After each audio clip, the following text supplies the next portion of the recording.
Shalom Jemaat Gereja BES, senang sekali kita bisa bertemu lagi dalam keadaan yang baik.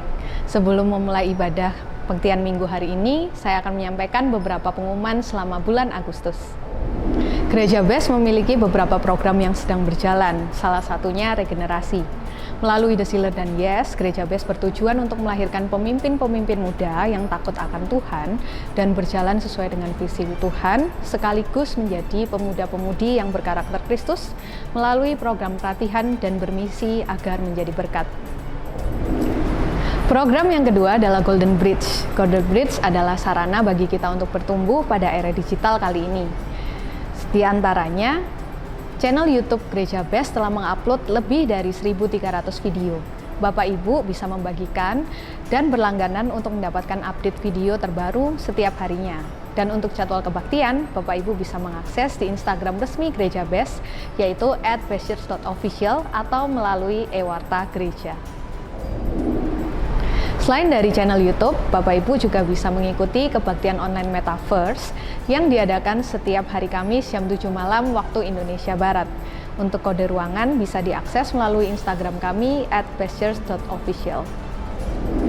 Selain itu, Gereja BES juga hadir di platform TikTok yang berisi renungan singkat dan lagu-lagu yang bisa menguatkan iman kerohanian kita setiap harinya. Bapak Ibu bisa follow @bestchurch.id dan jangan lupa untuk membagikan kepada teman-teman atau kerabat agar menjadi berkat. Gereja BES juga mengadakan kebaktian secara online melalui Zoom. Mari kita akan bersama-sama berkumpul, berdoa bersama, mendoakan banyak orang, dan memuji Tuhan. Dan saya percaya ketika doa orang benar, bila yakin didoakan, besar kuasanya. 1-2 orang berkumpul, maka Tuhan berada di situ. Karena itu mari datangi dan nikmati doa malam bersama program Gereja BES setiap Selasa dan Kamis pukul 21.30 WIB. Tuhan Yesus memberkati. Ladies Devotion diadakan setiap hari Rabu pukul 19.25 waktu Indonesia Barat. Link Zoom dapat diakses melalui link ewarta Gereja BES. Bagi Anda yang rindu memberikan persembahan, perpuluhan dan diakonia, dapat diberikan melalui scan barcode yang tertera pada layar. Sekian informasi yang dapat saya sampaikan. Mari siapkan hati dan pikiran kita untuk menyambut kebenaran firman Tuhan. Selamat beribadah dan Tuhan Yesus memberkati.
Berapa banyak yang siap memuji nama Tuhan? Boleh lambaikan tangan, boleh berikan tepuk tangan, sorak-sorai kemuliaan bagi Tuhan. Come on.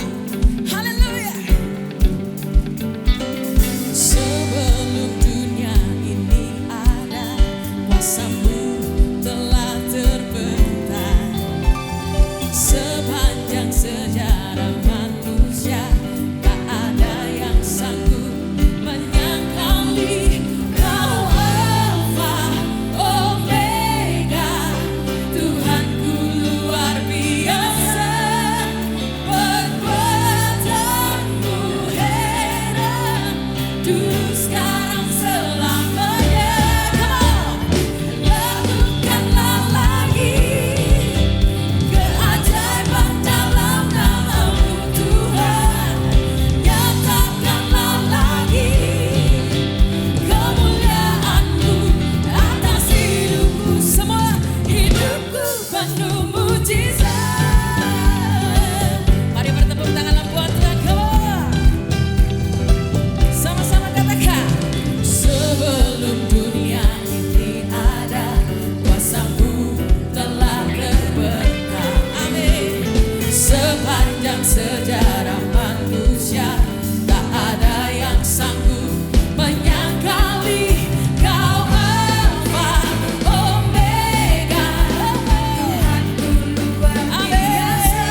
Yang kami tahu kami ada pagi ini karena kami dipelihara, kami dijaga, kami disayang Tuhan.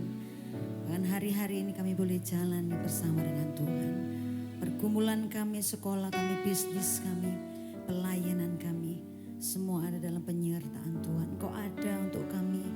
Pagi ini Tuhan kami mau ada untuk Tuhan. Menyanyi, memuji, menyembah, meninggikan nama Tuhan.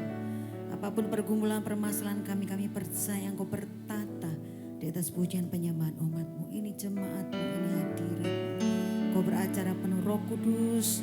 Engkau terus memimpin ibadah pagi ini hingga sore nanti. Dalam pimpinan Tuhan, dalam anugerah Tuhan, dalam kemurahan Tuhan. Terima kasih Tuhan. Kami persembahkan ibadah hari ini untuk Tuhan, bagi Tuhan dan kepada Tuhan.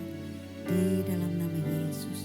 Semua yang mengasihi Tuhan bersama kita berkata, amin. Puji nama Tuhan. Silakan duduk kembali. Haleluya. Yesus, Kau sungguh baik. Yesus, nama-Mu indah. Yesus, ku cinta Kau selalu, ku tinggikan, ku agungkan selamanya. Yesus, Kau sungguh baik. Yesus, nama-Mu indah. Yesus, ku cinta Kau selalu, ku tinggikan, ku agungkan selamanya. Ku mau memuji-Mu, ku selalu puji-Mu. Ku mau menyembah-Mu, ku selalu sembah-Mu. Kau yang layak terima semua pujian, kemuliaan hanya bagi Tuhan. Mari katakan namanya Yesus, Kau sungguh baik. Yesus, Kau sungguh, Yesus, Yesus, nama-Mu indah. Yesus, ku cinta Kau selalu, ku tinggikan, ku agungkan selamanya. Ku mau memuji-Mu, ku selalu puji-Mu. Ku mau menyembah-Mu, ku selalu sembah-Mu. Kau yang layak terima semua pujian, kemuliaan hanya bagi. Ku mau memuji-Mu, ku mau memuji-Mu, ku selalu puji-Mu.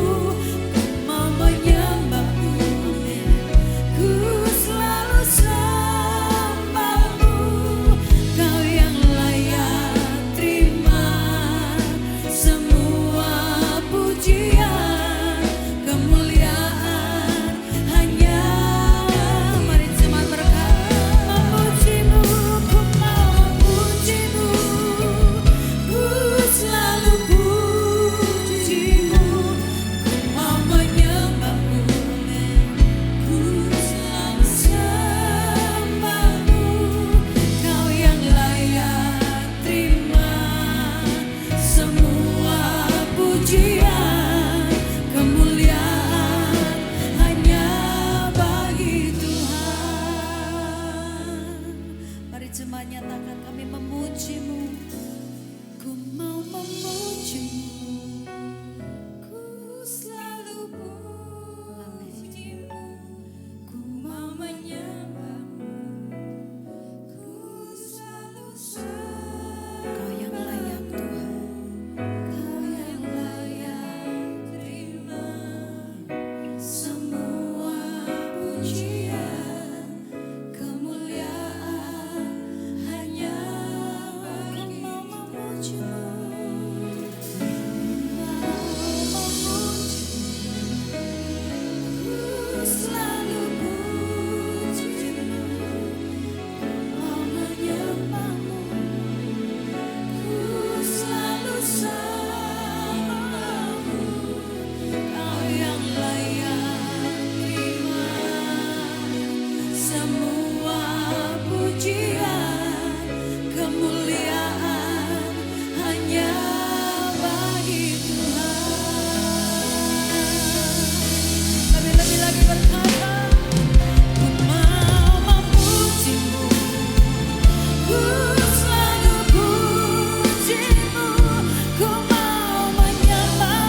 Dia yang layak, Kau yang layak.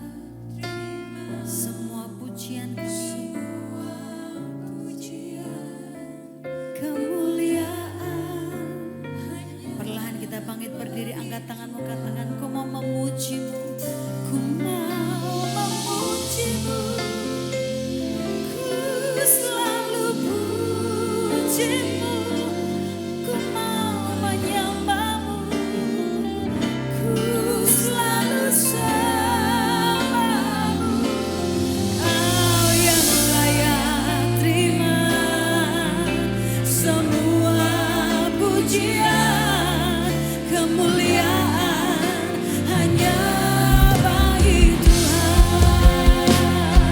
Mari angkat tinggi, katakan lagi lebih lagi. Ku mau memujimu, ku selalu pujimu, ku mau menyembahmu, ku selalu sembahmu. Kau yang layak terima semua pujian, kemuliaan hanya bagi. Mari serukan lagi. Ku mau memujimu, ku mau menyembahmu, ku selalu sembahmu. Kau yang layak terima semua pujian, kemuliaan hanya kemuliaan. Kau yang layak terima semua pujian, kemuliaan hanya Kau yang layak. Kau yang layak terima semua pujian, kemuliaan hanya bagi Tuhan. Sorak-sorai kemuliaan bagi Raja kita. Haleluya. Terpuji namamu Tuhan. Segala pujian hormat. Haleluya. Bangkitkan setiap semangat kami Tuhan. Buat setiap kami supaya bergairah di dalam melayani, berbakti kepada Tuhan. Karena ini mengandung satu janji di mana Tuhan Engkau menyertai kami di bumi, bahkan juga sampai akhir daripada zaman, sampai kepada kekekalan. Terima kasih Tuhan. Terima kasih atas kasih setiamu yang besar kepada kami. Engkau memberkati, mengurapi setiap kami, memberi kekuatan dan kemenangan kepada kami yang dalam pergumulan, memberikan visi dan hikmat kepada kami yang terdesak, yang kesulitan, bahkan kekuatan, kesehatan, pemulihan bagi mereka yang sakit. Di dalam nama Tuhan Yesus, kami meletakkan segala harapan percaya kami kepada Engkau Tuhan. Karena kami tahu bahwa Engkaulah Tuhan yang dapat kami percaya, yang menuntun mengangkat hidup kami. Kau jaga lindungi keluarga setiap kami, masa depan kami ada di tangan Tuhan. Beri kekuatan dan keberanian supaya kami menjauhkan diri dari segala kekhawatiran, kecemasan dan ketakutan. Supaya Engkau jagai kami dengan damai sejahtera dan ketenangan di dalam nama Tuhan. Kami sudah mengucap syukur dan berdoa. Haleluya. Amin. Amin. Amin. Silakan duduk. Shalom. Puji Tuhan. Saudara dikasih Tuhan, apa yang Tuhan berikan kepada kita sebelum kita percaya, sebelum kita mengerti tentang firman-Nya, apa yang Tuhan berikan kepada kita, yaitu kita tahu bahwa Roh Kudus itu diberikan terlebih dahulu kepada kita. Itulah yang saudara boleh menangkap bahwa itulah pribadi Allah diberikan kepada kita, bukan berkat saudara, bukan saudara mujizat, bukan hanya kesembuhan, tetapi sumber dari segala sumber itu diberikan, yaitu Roh Kudus itu sendiri. Kemudian waktu Roh Kudus diberikan, apa yang kita dapat juga? saudara, yaitu iman percaya. Tanpa Roh Kudus, saudara, kita tidak bisa beriman kepada Tuhan. Tanpa Roh Kudus kita tidak bisa percaya. Sehingga waktu kita percaya dan beriman ini, saudara, jangan lupa karya Roh Kudus masih tetap berkarya dalam kehidupan kita. Kita tidak dilepas sendiri. Tapi saudara, kita tetap dituntun oleh Tuhan. Kita tidak dilepas sendiri. Sebab itu jangan merasa ingin menyelesaikan persoalan dengan mengandalkan kekuatan sendiri. Apalagi saudara mulai mengalami kekhawatiran. Karena iman itu musuh besarnya adalah kekhawatiran. Iman itu musuh terbesarnya adalah kebimbangan. Iman itu musuh terbesarnya adalah keraguan, ketakutan, kecemasan. Sebab itu ketika kita beriman, Roh Kudus ingin berkarya dalam hidup kita, menambahi iman kita. Dengan apa, saudara? Yaitu melalui firman yang memberi kekuatan kepada kita. Bukan hanya firman, saudara, supaya kita menangkap apa maksud Tuhan. Yaitu iman kita harus tambah dengan kebaikan, pengetahuan, saudara.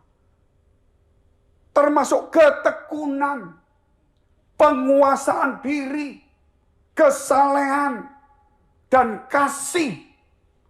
Jangan sampai iman kita ditambah dengan kekhawatiran. Jangan iman kita ditambah dengan iri hati. Jangan iman kita ditambah dengan sakit hati. Jangan iman kita ditambah dengan kebencian dan dendam. Jangan iman kita ditambah dengan ambisi atau amarah. Saudara. Tetapi iman itu tidak bisa diisi dengan hal demikian. Atau ditambah dengan hal demikian. Tapi iman itu harus ditambah dengan kebaikan. Pengetahuan. Orang berbuat baik tanpa pengetahuan, kebaikannya tidak berguna. Saudara. Orang punya kebaikan, punya pengetahuan, kebaikannya akan berguna. Demikian orang punya kebaikan, punya pengetahuan, kalau nggak tekun nggak ada gunanya. Kebaikannya cuma spontan emosi. Waktu dia rasa dapat sesuatu, dia baik. Kemudian ada pergumulan, dia jadi masalah. Sebab itu ketekunan. Nah, ketekunan kemudian, saudara, penguasaan diri. Ada masalah apapun, tenang, percaya. Karena firman Tuhan berkata, jikalau kamu duduk diam dan tenang, di situ terletak kekuatanmu. Itu gampang. Yesaya 30 dibagi 2, Yesaya 30 ayat 15. Itu gampang. Ketika kita punya masalah, saudara, kalau kita tidak duduk tenang, ya, kita tidak ada kekuatan. Diam, berdiam diri, dan tenang. Di situ terletak kekuatanmu. Kenapa kekuatan kita goyah? Karena kita tidak mau duduk diam di bawah firman Allah. Kita tidak mau tenang. Dikuasai perasaan, pikiran, kekhawatiran. Kita harus percaya, saudara, bahwa hidup kita ada di tangan Tuhan. Sebab itu ditambah lagi kesalehan. Saleh itu bukan hanya baik. Baik itu perbuatan sesuatu. Tapi kalau kesalehan itu mengandung satu sifat. Kalau baik itu, kamu baik, saya baik. Kamu jahat, saya jahat. Bisa saja. Kamu jahat, saya baik, bisa. Tapi kalau saleh itu mengandung satu sifat. Sehingga saudara, senang tidak senang, hidupnya saleh. Musuh atau tidak, dia tetap saleh hidupnya. Nah, setelah saleh baru kasih. Kalau iman tidak ada kasih, saudara, iman kita ini cenderung egois. Tidak teratur, tidak sesuai sasaran. Jadi iman itu harus ada kasih. Kebanyakan saudara, iman kita di dunia saat ini, di gereja, maaf saya katakan umum ini. Bisa juga ada di gereja kita sebagian. Saudara, iman kita bukan ditambah kasih. Tetapi iman kita kerap kali ditambah sakit hati. Tersinggung. Kepahitan. Bagaimana iman kita ditambah seperti itu? Saudara, makanya kita tidak bertumbuh up and down. Mari kita lihat firman Tuhan dalam kitab Efesus pasal 3 ayat 14 sampai 21. Saya bacakan. Itulah sebabnya aku sujud kepada Bapa, yang daripadanya semua turunan yang di dalam surga dan di atas bumi menerima namanya. Sujud kepada Bapa. Aku berdoa, ini ada 3 kali. Paulus mengatakan berdoa. Bukan untuk dirinya, tetapi untuk jemaat. Saudara, apa yang nanti kita lihat 3 itu saudara? Pelan-pelan ya. Aku berdoa supaya ia Tuhan, menurut kekayaan kemuliaannya. Jadi saudara, kekayaan kemuliaan Tuhan tujuannya untuk menguatkan. Jadi kita dikuatkan bukan asal sekedar kuat, tetapi menurut kekayaan dan kemuliaan Tuhan. Luar biasa enggak? Jadi firman itu enggak main-main. Saya kuatkan kamu ya, saya doakan selesai. Tapi tidak menurut kekayaan dan kemuliaan yang saya punya. Saya kuatkan kamu ya, padahal saya mungkin pejabat tinggi. Mungkin saya orang berkuasa. Ya sudah saya kuatkan, saya doakan. Saya tidak menyertai dengan apa yang saya punya.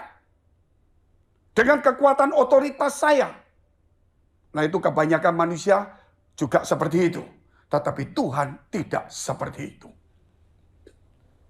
Dan meneguhkan kamu oleh rohnya di dalam batinmu. Yang tadi saya katakan di awal. Sebelum kita percaya, beriman, Tuhan terlebih dulu memberikan rohnya. Luar biasa enggak? Yang terbesar. Saudara, di surga, Bapa, Anak, dan Roh Kudus. Terbesar diberikan. Masa kita takut lagi? Diberikan kemudian iman. Diberikan firman. Ditonton. Diberikan saudara kekuatan, diteguhkan menurut kekayaan dan kemuliaannya. Terus firman itu indah sekali. Sehingga oleh imanmu, ini tema kita Agustus saudara. Sehingga oleh imanmu, Kristus diam di dalam hatimu. Dan kamu berakar serta berdasar di dalam kasih. Luar biasa enggak? Jadi iman kepada kasih. Iman tidak bisa ditambah cuma mujizat. Apalagi yang salah. Iman itu saudara harus menghasilkan Kristus diam di dalam hatimu. Itu penting sekali. Terus, aku berdoa kedua kali. Supaya kamu bersama-sama dengan segala orang kudus dapat memahami, menguatkan, meneguhkan, memahami. Ya dari kekayaan kemuliaan Tuhan dan saudara lihat betapa lebarnya dan panjangnya dan tingginya dan dalam kasih Kristus, dalamnya kasih Kristus. Nggak tanggung-tanggung. Saudara, 19. Dan dapat mengenal kasih itu sekalipun ia melampaui segala pengetahuan. Aku berdoa supaya kamu dipenuhi di dalam seluruh kepenuhan Allah. Saudara lihat itu. Bagi dialah yang dapat melakukan jauh lebih banyak daripada yang kita doakan atau pikirkan. Seperti yang ternyata dari kuasa yang bekerja di dalam kita. Bagi dialah kemuliaan di dalam jemaat gereja ini. Jadi harus bergereja. Karena pada akhir zaman banyak orang meninggalkan ibadah mereka. Alasannya online. Online itu berguna, tapi kalau jadi alasan itu berbahaya. Dan di dalam Kristus Yesus turun-temurun sampai selama-lamanya. Amin. Nggak main-main. Saudara, kalau kita lihat poin pertama, temanya dengan imanmu Kristus di dalam hatimu, itu poin pertama. Jadi iman kita, poin pertama, oleh imanmu, Kristus diam di dalam batinmu. Ketika kita mulai beriman kepada Yesus Kristus, jangan bingung dengan iman untuk mendapatkan berkat, mujizat seperti orang dunia. Tetapi kalau kita sudah beriman, oleh imanmu, maka Kristus diam di dalam batinmu. Luar biasa enggak? Setelah Roh Kudus, Kristus luar biasa. 3 terbesar di surga. Saudara, sudah masuk di dalam diri kita. Itu kalau Efesus pasal 1 ayat 3 nggak usah dibaca. Maka Tuhan akan mengaruniakan segala berkat rohani. Berkat rohani itu berarti harus ngambil sumbernya dulu, saudara. Kalau saudara ngambil berkat rohani itu betapa banyaknya, bingung. Nanti saudara coba mintanya, ya saudara, alisnya semakin tebal mungkin gitu. Mintanya rambutnya semakin lebat, rambutnya agak hitam mungkin begitu saudara. Nanti saudara minta kumisnya mulai tebal, macam-macam. Ternyata enggak, ada miliaran. Tapi kalau Kristus dan Roh Kudus dan Bapa ada dalam diri kita, saudara nggak usah tanya. Bahkan Tuhan katakan apa? Mintalah apa saja, jikalau kita di dalam Kristus. Amin. Nah ini Kristus sudah di dalam batin kita. Dia masuk dalam batin kita. Apakah kita mau di dalam dia? Saya yakin Kristus ada di dalam hati kita semuanya. Saya yakin pasti ada. Tapi kita tidak pernah mau, saudara, untuk bergaul masuk di dalamnya. Kita lebih senang bergaul dengan kekhawatiran, kecemasan, ego. Itulah kita, saudara. Makanya saudara, hati-hati dalam hidup ini. Kalau susah, janji sama Tuhan. Tuhan, aku kalau sudah benar-benar mau sungguh-sungguh cari Tuhan. Waktu susah, waktu diberkati, sungguh-sungguhnya hilang. Saudara, itu hati-hati. Waktu sakit, saudara, Tuhan nanti hidupku tak berikan Tuhan. Itu waktu sakit memang semua itu, saudara, indera kita itu langsung suci.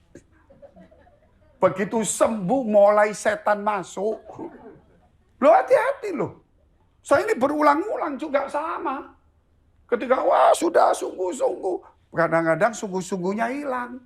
Gitu loh. Godaan begitu banyak. Makanya saya memberikan firman-firman ini bukan saudara dari pengetahuan saya. Tapi dari firman yang hidup. Yang kita dapat tapi kerap kali kita remehkan. Sebab itu dikatakan saudara. Bahwa Kristus diam di dalam batinmu. Jadi apa yang perlu kita pikirkan kembali? Jangan lagi tadi saya katakan iman itu saudara ya dipakai dengan hal yang salah. Mari nomor 1 dari firman ini, iman itu harus menjadikan Kristus diam di dalam batin kita. Dan itu harus menyadari. Kalau iman berarti percaya. Orang iman gak ada ketakutan. Orang beriman, saudara, berarti dia tahu apa yang dia imani. Bukti dari segala sesuatu yang tidak kelihatan. Berarti kita tahu, begitu kita beriman yakin. Begitu yakin, pasti kita akan bergaul dengan Tuhan kita. Amin. Contoh-contoh jelas sekali, saudara. Kalau iman itu dari bahasa aslinya itu kata benda. Pistis. Tetapi kalau diterjemahkan di dalam Galatia 5 ayat 22. Iman itu jadi pistos. Artinya di sini adalah saudara, iman itu kesetiaan. Jadi kalau orang punya iman itu pasti setia.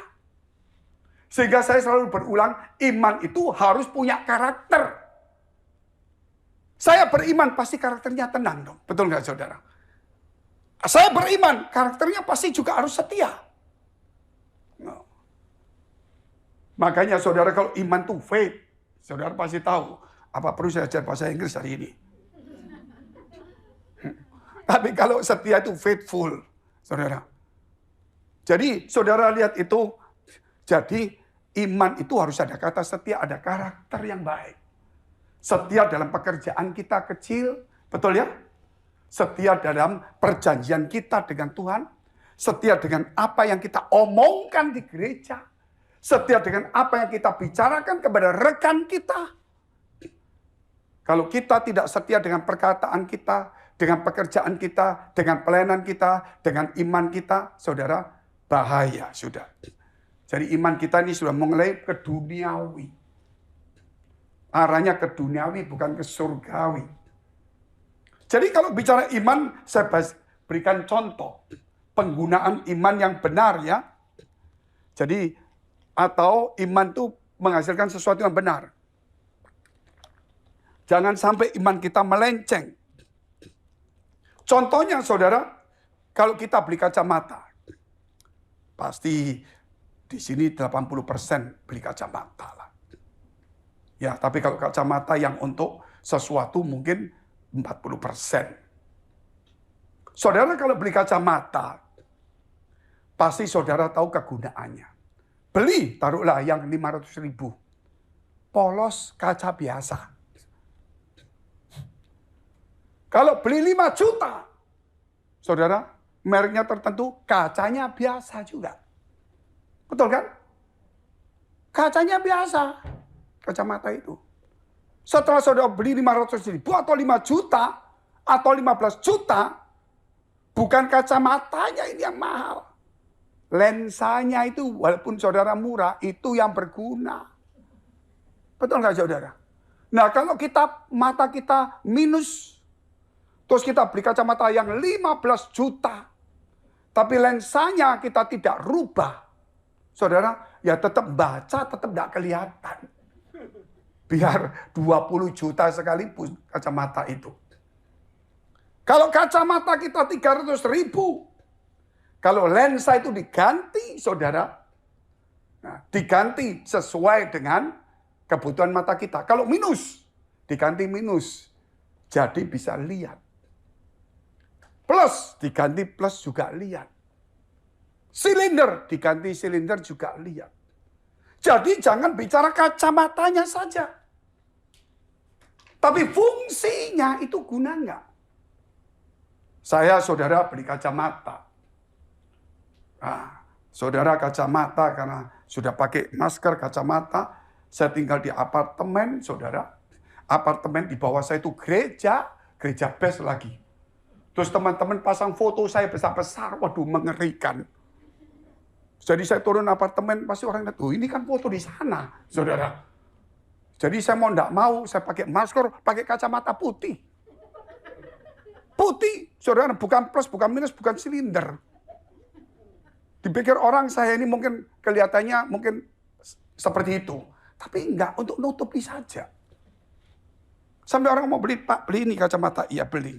Mau ganti lensa? Enggak, Pak. Dia bingung, saudara saya. Jadi Bapak enggak diganti lensa. Mau hijau, merah, hitam? Enggak. Terus plus minus, Bapak plus iya. Mau enggak. Jadi dia bingung, saudara. Ya sudah saya pakai aja. Jadi di sini saudara, jelas sekali dalam kehidupan kita kerap kali iman itu sama. Seperti hal yang saya tadi katakan. Jadi kalau iman kita diberikan sama Tuhan sama seperti kita kacamata, iman kita mungkin indah, iman kita mungkin kuat, iman kita mungkin besar, seperti kacamata kita mungkin 15 juta, 20 juta, atau 500.000 atau 300.000, tetapi kalau lensanya tidak berguna, itu tidak ada gunanya. Jadi kalau iman kita beriman kepada Tuhan, tetapi saudara kalau iman itu tidak ada fungsi di dalamnya, yaitu untuk menghadirkan Kristus di dalam hati kita, maka iman kita cenderung kepada duniawi, kepada diri kita. Dan itulah gereja sekarang Sehingga Tuhan katakan supaya kita kembali jangan sampai serong hati kita. Jangan sampai bengkok hati kita. Karena di zaman akhir dikatakan banyak orang yang hatinya bengkok. Imannya tidak tulus lagi. Kalau bicara iman tidak tulus, ya saya minta Ibrani 10 ayat 22. Karena itu marilah kita menghadap Allah dengan hati yang tulus ikhlas. Dan keyakinan iman yang teguh. Oleh karena hati kita telah dibersihkan dari hati nurani yang jahat. Dan tubuh kita telah dibasuh dengan air yang murni. Jadi iman kita, saudara, otomatis jadi murni. Kenapa? Karena kita sudah dibasuh dari yang jahat menjadi yang baik. Kalau iman kita menjadi jahat, menjadi duniawi lagi, ya mungkin itu bisa terjadi karena kita membutuhkan sesuatu. Dengan doa itu oke. Tapi kalau terus-menerus ke situ, tiada henti duniawi, berarti iman kita sudah melenceng. Berapa banyak kita mendengarkan firman Allah di gereja, 20-50 kali. Kalau sampai 60-70% imannya bicara tentang duniawi, berarti itu sudah kemakmuran. James Baker adalah orang tokoh dari kemakmuran yang paling top di dunia. Sampai kerannya emas, saudara, rumahnya pesawat terbangnya zaman dahulu. Pendeta tidak punya rumah, villa, keran emas, saudara. Pesawat terbang tidak punya, hanya James Baker. Muncullah kemudian kelompok-kelompok pendeta lain mengikuti KKR-nya dari James Baker, termasuk Benny Hinn. Termasuk salah satu perempuan, satu janda itu, ya yang disenangi sama, yang maksud dikagumi sama Benny Hinn. Saya lupa namanya. Catherine Kuhlman atau siapa ya. Saya lupa, saudara. Ya seperti itu mungkin namanya ya. Kurang lebih. Salah saudara lihat sendiri. Kemudian akhirnya dia lihat kemakmuran. Dia kemakmuran semua. James Baker bertobat. Mengakui kesalahan. Tapi anak buahnya, semua termasuk Benin, tidak menganggap dia itu sudah habis masanya. Makanya ngomongnya seperti itu. Sekarang Benny Hinn juga bertobat. Pengikutnya, saudara, yang kagum-kagum gereja besar, nggak bertobat. Kita tunggu 10 tahun, 15 tahun kalau Tuhan nggak datang. Dia bertobat tapi melahirkan raksasa-raksasa yang duniawi. Kalau kita nggak bertobat sekarang, tunggu tua, buah kita yang dibawa kita bertobat. Buah kita ini yang bahaya. Makanya mulai sekarang saudara senang nggak? Senang, saya senang duniawi juga. Saya manusia kok. Kalau punya pesawat saya senang. Apalagi dapat Jody agen pesawat. Gitu loh. Jadi dengan agennya saja sudah nggak mau beli saya. Oh agen kok. Saudara. Siapa nggak senang baju mahal? Tapi pikiran saya tidak di tempat itu. Walaupun ada keinginan. Supaya apa saudara? Supaya apa yang saya khotbahkan ini. Suatu hari. Saat saya bertobat. Apa yang saya lakukan ini saudara. Itu tetap berbuah yang baik. Pertobatan kita akan masing-masing. Tidak dengan apa yang saya ajarkan salah. Tapi mungkin saudara akan pengajarnya benar. Mungkin saudara nyimpang ke kiri. Ada yang benar, mungkin saudara nyimpang ke kanan sedikit. Mungkin sombong, mungkin apa. Pertobatan kita bukan karena pengajaran yang salah. Iman yang salah. Tapi pengajaran kita ada yang tepat. Hanya kita sendiri berjalannya. Hal yang kedua kita lihat. Tentang hal berdoa-berdoa tadi, saudara. Menguatkan, meneguhkan, memahami. Aku berdoa supaya, saudara tahu dikatakan, ia dengan segala kekayaan dan kemuliaannya Tuhan menguatkan dan meneguhkan kamu oleh rohnya di dalam batinmu. Amin. Aku berdoa lagi. Supaya engkau dapat memahami betapa lebar, dalam dan tingginya kasih Allah. Luar biasa enggak saudara? Itu yang didoakan oleh seorang pemimpin kepada jemaatnya. Seorang pemimpin sudah berdoa tetapi dia ingin supaya jemaat itu kuat, teguh, dan memahami. Bukan dibakar emosinya. Nggak perlu. Karena saudara tahu minyak sama air itu sama-sama. Sama-sama benda cair, tapi berbeda. Ketika minyak itu saudara taruh di bawah dasar air, saudara lepas, minyak itu akan ngapung sendiri. Dan dia tidak bisa bercampur. Nggak ada minyaknya lari sebagian-sebagian, tidak. Makanya kalau ada minyak yang tumpah, saudara, itu paling gampang, saudara, untuk apa? Bersihkan dari permukaannya saja. Hidup kita juga sama, saudara. Air itu seperti dunia. Kita cair sama cairnya. Tapi beda sifat. Dan kita bisa gabung dengan dia. Sama-sama. Tapi kita tidak bisa, saudara, bercampur aduk. Walaupun kita ditekan di bawah, kita tetap akan naik. Seberapa besar minyak itu, taruh di bawah, dia akan naik bersama-sama. Amin. Luar biasa enggak? Itulah hidup kita. Sebab itu saudara enggak boleh takut lagi dalam kehidupan ini. Kita ada di dalam dunia, tapi kita bukan orang dunia. Kita tinggal di dunia, kita punya mungkin gaya hidup, mungkin amarah kita masih ada duniawi, tapi kita bukan duniawi, kita punya sifat Allah.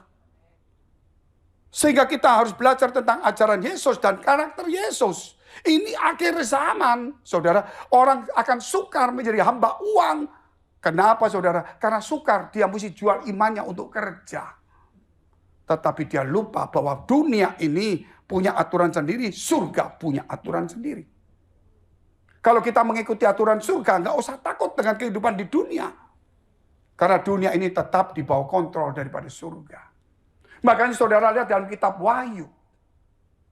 Ketika Yesus sudah mati dan bangkit, kemudian Rasul Yohanes, saudara, bukan Yohanes Pembaptis, itu nabi, tapi Rasul Yohanes dia dibuang di Pulau Patmos karena dimasak, direbus, digoreng, tidak. Saudara, tidak bisa jadi maksudnya manusia goreng atau ayam goreng, pisang goreng, nggak bisa, tetap manusia biasa.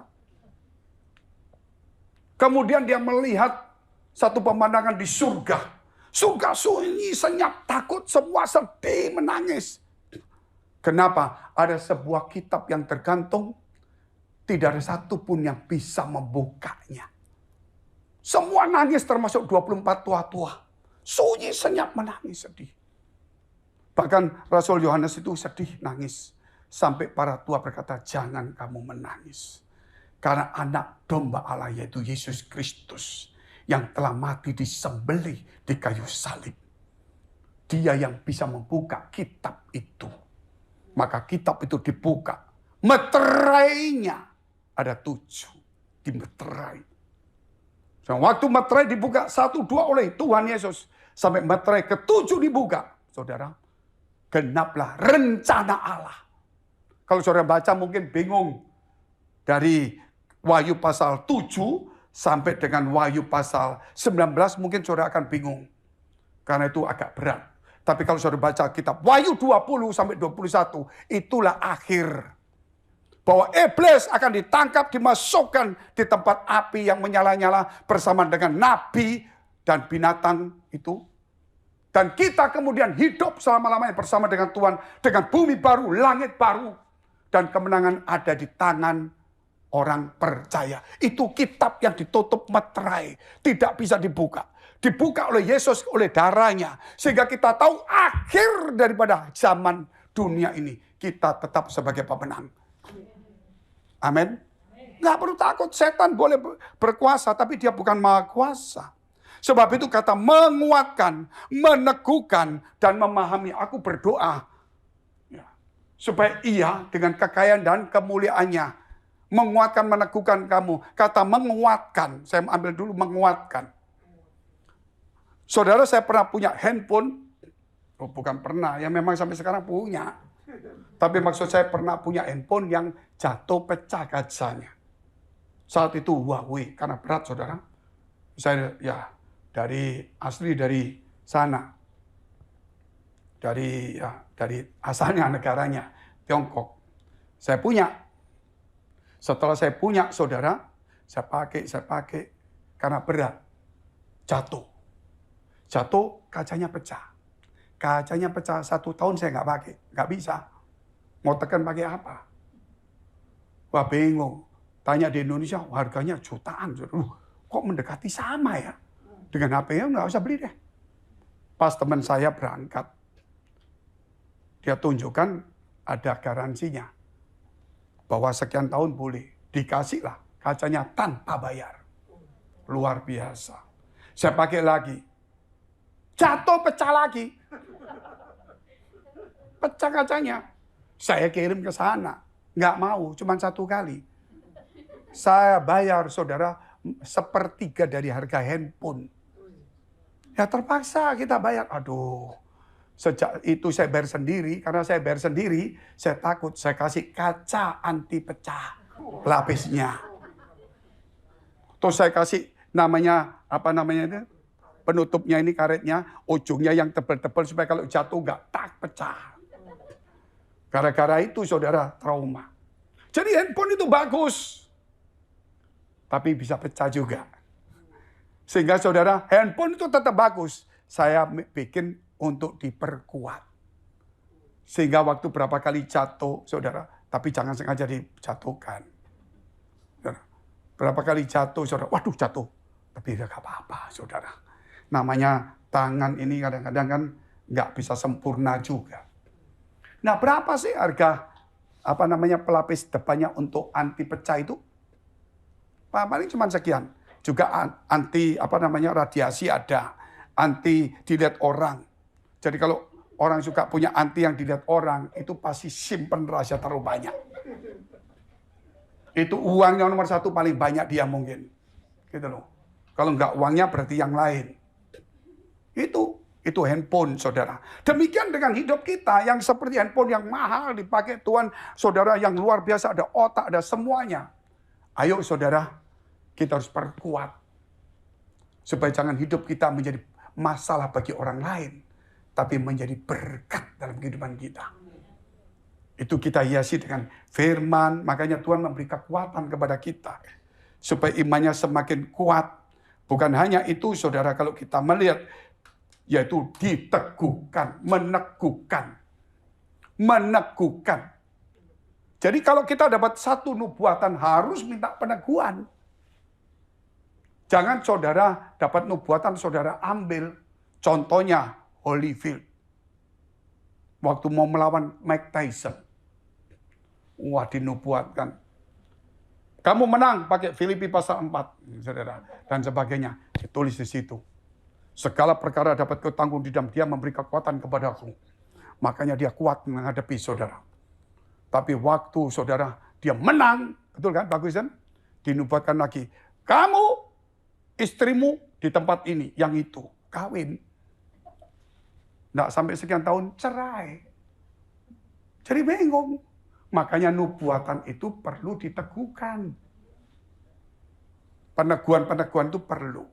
Kalau nggak gitu berbahaya. Karena iblis bisa menyamar sebagai malaikat terang. Dan inilah kemudian gereja bisa disesatkan.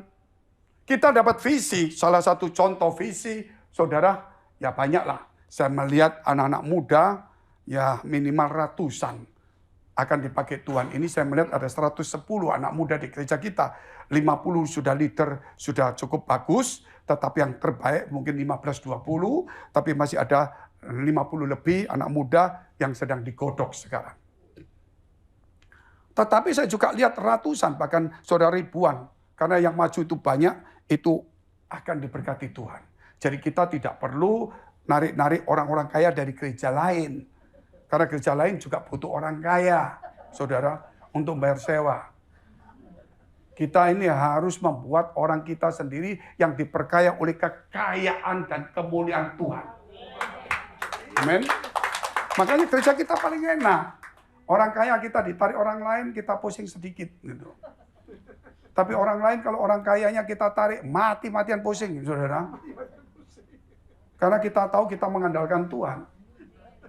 Dan ini terus kemudian saya dapat sesuatu. Yaitu Tuhan kasih tahu bahwa akan ada pengangkatan. Siapkan umatmu untuk supaya diangkat. Yaitu supaya mereka menjadi saudara, kuat, teguh, tertib dan sebagainya. Siapkan.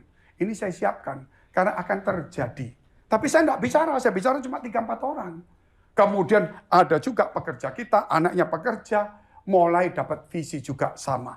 Dia melihat gereja ini diangkat. Tapi sayangnya waktu dia lihat terangkat, dia yang tertinggal. 3-4 orang saudara, gak main-main. Yang mendapat penglihatan itu tertinggal. Sehingga dia mulai menangis. Dan ini satu peneguhan. Buat apa kita beribadah sungguh-sungguh saudara, tapi kita tertinggal. Jadi kita menjadi 5 gadis bodoh. Sama-sama di gereja. Janganlah seperti itu. Diteguhkan.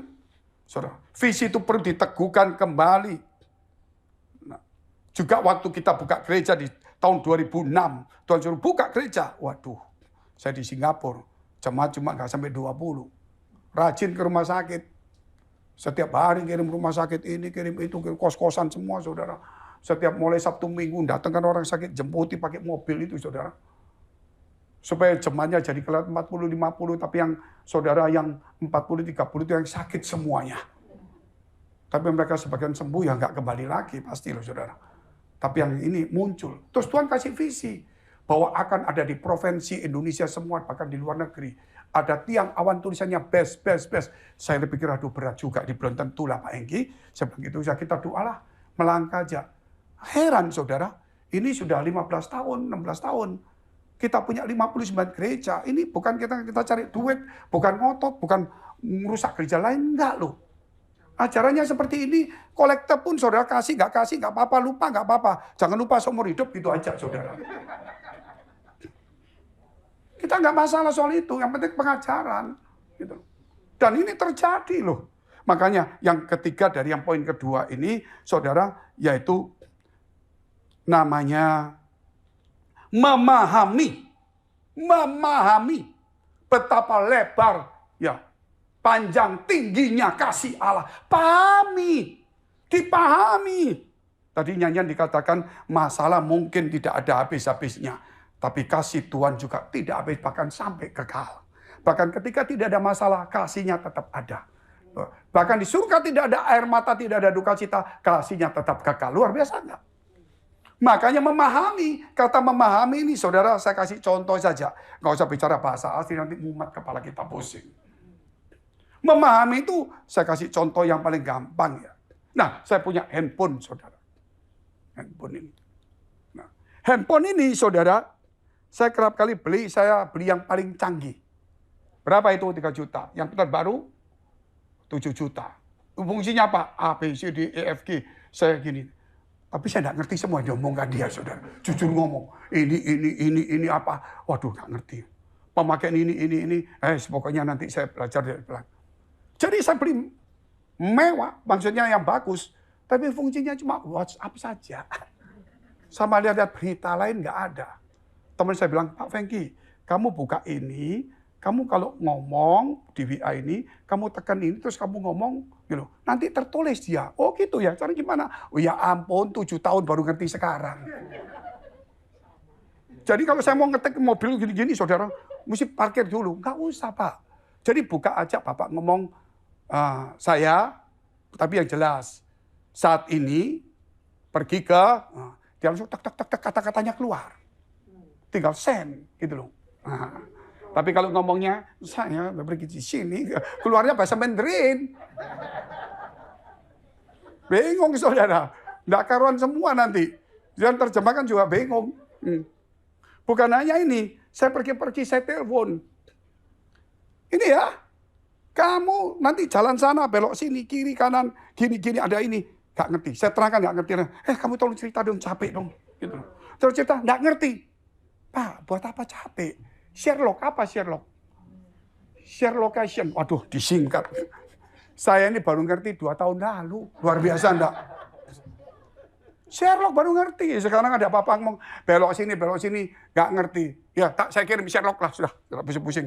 Saudara, Sherlock, saya kirim Sherlock. Cek, dari lokasi saya. Pak, kok saya nyasar? Loh, kok nyasar gimana? Teman saya ngajari, Pak, Sherlock itu mesti dilihat, Pak. Itu ada di lokasi Bapak, itu ada apa. Yang terdekat itu apa? Ya ampun, baru tahun lalu baru ngerti. Nggak memahami, capek hidup itu. Tahu saudara? Makanya pahami. Gitu. Tuhan sudah memberikan kepada kita supaya paham, dikasih Sherlock ke surga. Betul nggak? Itu luar biasa loh. Akulah jalan kebenaran dan hidup, tiada seorang pun sampai kepada Bapa tanpa melalui aku. Yang terakhir, cepat saudara, poin ketiga, sambil waktu tinggal 5 menit saja. Saudara, kalau kita mau lihat video, kalau kita mau ke tempat lain, kita ingin berjam-jam. Tapi kalau ke gereja ingin cepat-cepat. Ya enggak apa-apa, memang itu maklum lah. Ya, kita lihat dulu ayatnya, saudara. Ya, ini harus baca ayat lagi. Yaitu di dalam Efesus pasal 3 tadi. Ya. Ayat yang ke 19, 20, 21. Dan dapat mengenal kasih itu sekalipun yang melampaui segala pengetahuan. Betul ya? Aku berdoa supaya kamu dipenuhi di dalam seluruh kepenuhan Allah. Ini doa yang ketiga. Saya tidak mau jawab tentang dipenuhi tadi, saudara. Tadi kan sudah bilang doa-doa. Doa ketiga kita nggak bicara. Ini yang kita mau bicara. Bagi dialah yang dapat melakukan jauh lebih banyak daripada yang kita doakan atau pikirkan. Seperti yang ternyata dalam kuasa yang bekerja di dalam kita. Ada satu kuasa yang bekerja di dalam diri kita yang saudara tidak tahu. Kuasa itu kuasa daripada firman, dari kekuatan Allah. Sehingga saudara dikatakan bahwa Tuhan melakukan lebih banyak daripada apa yang kita doakan dan pikirkan. Saya pikirkan mau ke sini, saya doakan mau ke sini. Tuhan telah memberikan jauh lebih banyak. Ketika saya buka gereja, sudahlah 2-3 gereja cukup Tuhan. Saya pokoknya cukup gini. Tuhan kasih. Ya pokoknya ada 3-4 pendeta bantu saya cukup. Tuhan kasih ratusan anak muda. Ya pokoknya ada 1-2 kita diberkati bisa bersewa. Tuhan tunjukkan ribuan orang akan diberkati. Jadi apa yang saya pikir saudara, apa yang saya minta, Tuhan melakukan jauh lebih banyak. Bahkan sebelum kita berdoa, Tuhan tahu kebutuhan kita. Oh kalau gitu Pak, kita nggak berdoa, keliru. Sebelum kita berdoa Tuhan tahu. Berarti Tuhan tahu sebelum kita berdoa. Dan kalau kita nggak berdoa, Tuhan nggak mau tahu. Loh betul nggak saudara? Jangan sebenarnya kalau gitu aku nggak berdoa dong, Tuhan tahu. Wah, ini hubungannya sebelum kamu berdoa. Tuhan tahu kebutuhanmu. Jadi kamu doa saja, dia tahu. Tapi kalau kamu nggak mau berdoa, Tuhan nggak mau tahu. Demikian juga di sini, saudara. Bagi dia yang dapat melakukan jauh lebih banyak daripada yang kita doakan atau pikirkan. Seperti yang ternyata di dalam kuasa yang bekerja di dalam diri kita. Jadi kalau gitu saya nggak mau mikir, nggak mau doa Pak. Ya salah. Gitu loh. Kita harus berpikir, kita harus berdoa. Supaya waktu kita berdoa, kita berpikir, kita tahu hasilnya jauh lebih banyak. Karena firman ini harus digenapi. Nah kalau kita tidak berdoa, tidak berpikir, tiba-tiba saudara besarnya berkatnya besar, bingung dari mana? Dari suluman. Betul nggak saudara? Nggak bisa. Makanya saudara harus tahu, kita harus berdoa, bekerja, dan saudara berpikir, bekerja juga. Kita harus melayani juga. Kita harus berpikir dan berdoa. Tapi Tuhan akan melakukan jauh melebihi. Berarti kita mau berdoa kepada Tuhan. Haleluya. Terima kasih Tuhan memberkati setiap kami yang ada di tempat ini. Supaya kami lebih tumbuh dewasa dan berakar. Bertumbuh ke arah yang Tuhan mau. Kau memberkati umat-Mu, menyucikan, menguduskan semuanya. Supaya kami Tuhan tahu betapa dalam kasih-Nya. Supaya kami boleh memahami, kami boleh dikuatkan, kami boleh diteguhkan dengan kekayaan dan kemuliaan-Mu. Bahkan Kau melakukan jauh lebih banyak daripada apa yang kami doakan dan pikirkan. Tuhan kami tahu bahwa iman itu, oleh iman kami itu Tuhan, menjadikan Kristus diam di dalam batin dan hati kami. Sebab itu Tuhan beri kepada kami iman yang teguh dan murni. Kau memberkati umat-Mu di tempat ini dalam nama Tuhan Yesus Kristus. Mari kita berdoa syafaat untuk semua gereja yang ada di seluruh dunia. Kami berdoa untuk semua gereja yang ada di seluruh dunia. Dari hamba Tuhan sampai kepada umat Tuhan. Kiranya Kau memberkati mereka supaya mereka menjadi berkat dan hidup mereka berdampak. Kami berdoa untuk semua gereja yang ada di seluruh dunia. Supaya mereka Tuhan para hamba Tuhan dan pelayan Tuhan, gerejamu dipenuhi orang-orang yang takut akan Tuhan dan tulus hatinya. Kami berdoa untuk semua gereja yang ada di seluruh dunia, supaya mereka bersatu rukun dan tidak terpecah-pecah. Supaya dunia percaya Yesus adalah Tuhan bagi kemuliaan Allah Bapa di surga. Demikian gereja di mana kami menggembalakannya. Kami berdoa untuk setiap persembahan yang dipersembahkan umat-Mu, kiranya menjadi dupa yang harum di hadapan Tuhan. Dan Kau memberkati segala pekerjaan rumah tangga, kesehatan, iman, rohani mereka, karir, studi mereka, sampai kepada anak cucu mereka. Kebajikan kemuliaan Tuhan selalu menyertai mereka. Mari dekapkan kedua tanganmu di dadamu. Karena firman Tuhan dalam kitab Amsal pasal 4 mengatakan, jagalah hatimu dengan penuh segala kewaspadaan, karena dari situlah terpancar kehidupan. Kalau Tuhan memberkati, tidak ada satupun orang bisa menahannya. Kalau Tuhan membuka pintu, tidak ada satupun orang yang bisa menutupnya. Yang perlu dijaga adalah hati kita yang tidak tahan uji, kerap kali menjadi kikir, sombong, menjadi sibuk dan sebagainya. Jadilah berkat dan terimalah berkat rahmat anugerah dari Allah Bapa di surga, di dalam putra tunggalnya Yesus Kristus yang sudah mati bagi dosa-dosa kita dan bangkit pada hari ketiga, sehingga kita punya Tuhan Allah yang hidup, dan iman kita bukan kepada Tuhan yang mati, dan Dia naik surga menyediakan rumah bagi kita, sehingga kita punya pengharapan yang pasti. Dan Dia akan datang kedua kali menjemput gereja jemaat dan umatnya yang berjaga-jaga, kudus, dewasa, dan bijaksana, serta menghakimi dunia. Di dalam persekutuan dengan Roh Kudus membuat hati kita berkobar-kobar, roh kita menyala-nyala, sehingga kita senantiasa di dalam kasih semula kepada Tuhan. Roh Kudus menghibur, menguatkan, memelihara, menginsyafkan, menuntun, memimpin kita kepada kebenaran dan kekudusan, dan membuat kita menjadi saksi Kristus mulai hari ini sampai selama-lamanya. Kita akhiri dengan doa yang diajarkan Tuhan Yesus kepada kita. Bapa kami yang ada di surga, dikuduskanlah namamu, datanglah kerajaan-Mu, jadilah kehendak-Mu di bumi seperti di surga. Berikanlah kami pada hari ini makanan kami yang secukupnya, dan ampunilah kami akan kesalahan kami, seperti kami juga mengampuni orang yang bersalah pada kami. Dan janganlah membawa kami ke dalam pencobaan, tetapi lepaskanlah kami daripada yang jahat. Karena Engkau yang punya kerajaan dan kuasa dan kemuliaan sampai selama-lamanya. Amin. Silakan duduk, Tuhan Yesus memberkati.